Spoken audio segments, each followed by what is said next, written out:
ইসলামে উন্নয়নের যে জ্ঞান সেটি কিন্তু শুধুমাত্র অর্থনৈতিক উন্নয়ন নয়।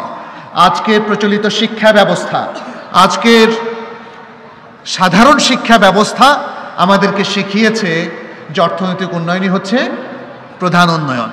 ফলে মানুষ অর্থের পেছনে ছুটছে, মানুষ বিষয়ের পেছনে ছুটছে, মানুষ টাকা পয়সা, ব্যাংক ব্যালেন্স, বাড়ি গাড়ি এগুলোকেই মনে করছে আসল উন্নয়ন, এবং এগুলোর মধ্য দিয়েই সে তার শ্রেষ্ঠত্ব জাহির করতে চাচ্ছে।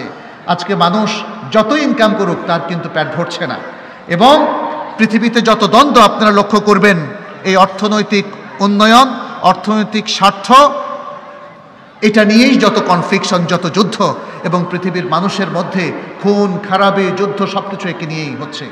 অথচ যদি আজকে ইসলামের যেই কনসেপ্টটা আছে উন্নয়ন সম্পর্কে, যে টেকসই উন্নয়নের বিষয়টা, সেটাকে আমরা প্রতিষ্ঠিত করতাম, তাহলে মানুষের উন্নয়ন হতো এবং সারা পৃথিবীর মানুষ সুখী হতো।